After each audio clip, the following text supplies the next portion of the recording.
வாழ்வை சந்தித்தது. இன்னும் 100 ஆண்டுகள் ஆனாலும் இந்த இயக்கம் மக்களுக்காகவே இயங்கும் என்ற அம்மாவின் கனவை கோடிக்கணக்கான தொண்டர்கள் மனதில் தாங்கி நிற்கிறார்கள். அனைவரும் ஒற்றுமையுடன் செயலாற்ற வேண்டும், தன்னலம் மறந்து பொது நலத்துடன் செயல்பட வேண்டும் என்று அம்மா சொன்ன ஒரு கதைதான் எனக்கு நினைவுக்கு வருகிறது. பாவம் செய்த ஒருவன் நரகத்துக்கு போறான். அந்த நரகத்துல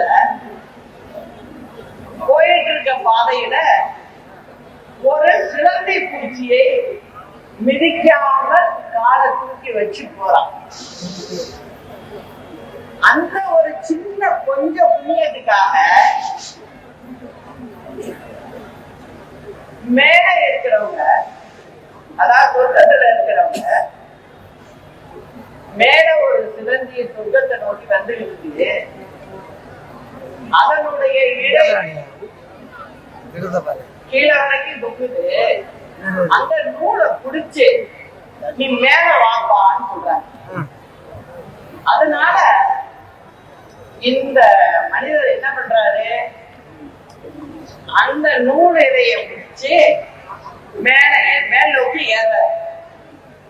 ஏறும்போது பின்னாடி கீழே நரகத்துல இருக்க ஒரு 3-4 பேர் என்ன பண்றாங்க, அவங்களும் அதை பிடிச்சுக்கிட்டு மேல போகலாம் அப்படின்னு சொல்லி அவங்களும் அதை பிடிச்சு தொங்கிட்டு மேல போயிட்டு இவரு மேல போறவரு பின்பக்கமா திரும்பி பாக்குறாரு. இவரு போற இடையில ஒரு 3-4 பேரு கூட இருக்காங்க. அத பார்த்தோன்னா உடனே என்ன நினைக்கிறாரு, நம்ம மட்டும்தானே கொடுத்தாங்க, நம்ம மட்டும்தானே போகணும், கூட இவங்கெல்லாம் எதுக்காக வர்றாங்க அப்படின்னு சொல்லி அவங்கள எல்லாரையும் உதைத்து தள்ளுறாரு. இத தள்ளும் போது என்ன ஆகுது, அந்த நூலிலையிலதான் இவரும் இருக்காரு, அதை மறந்துட்டாரு. அவரும் சேர்ந்து அவங்களோட உழுந்துறாரு கீழே.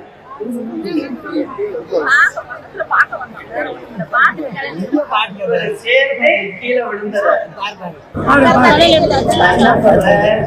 யாராக இருந்தாலும் தங்கள் சுய விருப்பு வெறுப்பின்றி தன்னலம் கருதாமல் ஒற்றுமையாக செயல்பட்டால்தான் வெற்றி அடைய முடியும்.